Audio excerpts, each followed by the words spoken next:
Section 9, 11, 2D, and 14 of the Anti-Homosexuality Act 2023 are hereby struck down.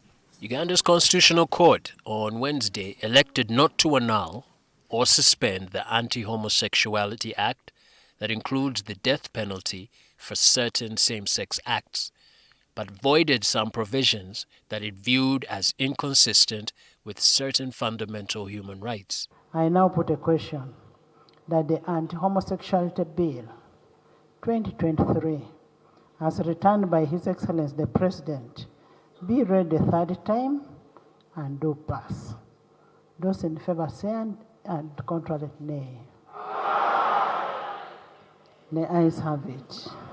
The law, which was assented to in May 2023, is viewed as amongst the harshest anti-gay laws and has drawn condemnation from rights campaigners and sanctions from Western nations. But in a country whose electorate largely views the practice as part of an immoral and repugnant practice transplanted from the West, the subject of homosexuality in Uganda has elicited a combustible cultural clash, pitting a large, ultra-conservative, faith-leaning electorate against rights practitioners. I think that the whole debate on LGBT has just been, one, it has been misused. Two, it has been instrumentalized against opposition. You can see how people have been arguing, as say, oh, NUP the whole of NUP are homosexuals. Chagulanyi, because he talks to white people because he's a homosexual. I think it's a silly debate that we have been trapped into. Critics fear that homosexuality could be weaponized against the opposition ahead of the 2026 general election, as fears grow that the campaigns could veer off an issue-based campaign and pander towards the politics of slander and nitpicking, as major issues such as abject poverty, soaring unemployment, ailing hospital infrastructure, and rising taxes, amongst others, will be placed on the back burner. Since 1997, over 26 million children who started primary 1 did not reach P7. That's a fundamental problem for us as a country. That your legislation on LGBT does not solve that problem. The recent Parliament exhibition on the microblogging site X, which captured public imagination after it exposed allegations of corruption and the profligacy of the National Assembly, is instructive. We have our war against corruption. The government, a regime that steals from us right, left, and center. Now, an anti-gay legislation is not going to solve that problem. To fend off rising public antipathy and concerns raised by the leader of opposition, Joel Senyonyi, Speaker Anita Among told the House that the campaign to malign Parliament and her character was sponsored by homosexuals. Me to answer you on hearsay, on things that you have cooked on the social media, because I have said no to bum shafting, I will not.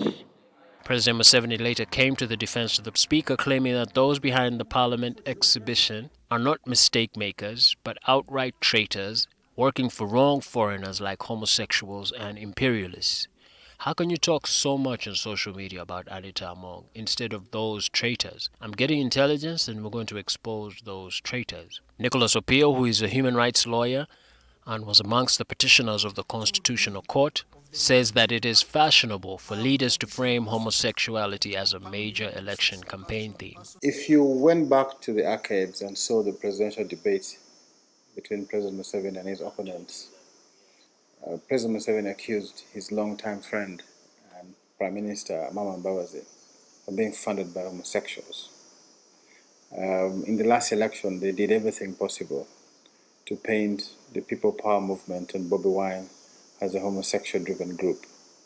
So the narrative around LGBTI debate in this country has not just been a legislative issue, it's also a deeply political issue that is used for two reasons. As President Museveni has demonstrated, it is used to go after your opponents because you want to paint your opponent in bad light, knowing how the population feels about this issue. Opio says homosexuality has been used to deflect the spotlight on important issues such as corruption. Each time there is deep scrutiny of our institutions, people spring up allegations of homosexuals. A very small, tiny minority of people in this country that they are behind. Take, for example, the scandal in Parliament. This is being paid for by LGBTI folks. Opio says for the sake of political survival, politicians cannot be ambiguous on the subject of homosexuality. I think it's a case of damn if you do it, damn if you don't. People, because of your own political survival, you cannot afford to be unambiguous about this issue. If you want to be very clear about this issue, you can only survive politically if you take the side of those who hate the LGBTI folks. But if you want to be clear on your stand in defending fundamental rights of LGBTI persons in Uganda and you're a politician, it is going to be tough for you. However, Opio believes that as the country heads into the next election, the LGBTQI issue will gradually dissipate and other issues that are pressing Ugandans every single day will become the main themes of discussion. In that way, Bobby Wine will still be able to maintain that wave among the young people, even though he loses some because of what is going to be painted as a pro-gay candidate. Because I don't think the gay people in this country are the problem. Why we don't have good schools, why we don't have good roads, why we don't have drugs in hospital. He also says that the sticky issue of succession will stick out like a sore thumb in the 2026 presidential election. But don't forget, we're also going into the sunset years of President Museveni. So the question of transition is going to be a really important question. Is the NRM or President Museveni preparing this country for transition, or is he going to risk implosion and ethnic tension and violence by hanging on to power much longer than people think he should? Those questions, I think, will become more important, more prominent in the minds of vast majority of Ugandans than the question of the LGBTI.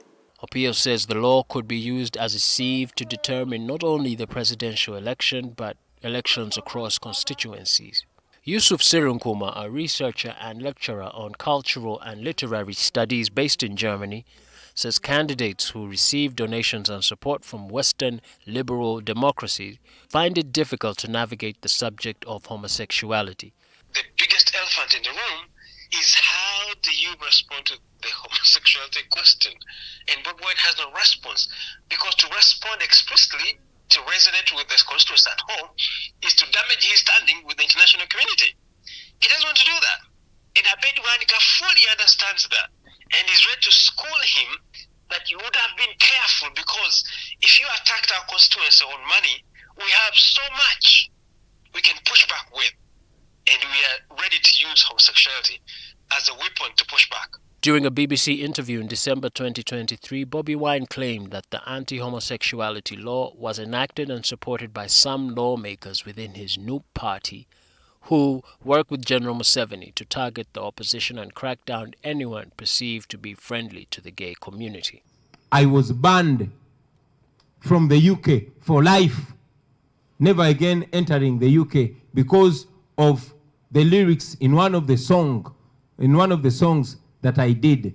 And in those lyrics, yes, I took responsibility because I actually called for the banning and the killing of all homosexuals. I took responsibility, and yes, during that interview, I communicated that people grow and transform. And as a leader, I transformed from calling for the death and killing of people that differ from me. Serunkuma says the smear campaign is part of the playbook in Uganda's politics. One of the things that politicians tend to do is how to gaslight their opposition, is how to, overwhelm them with rumors and gossip about them.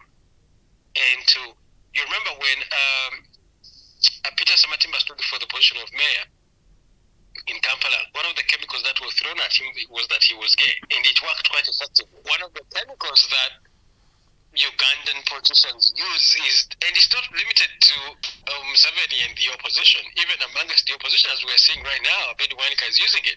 So it's a chemical that's available for politicians to use. You can threat it whoever you dislike and say they are pro-homosexuality, and that will damage their standing locally.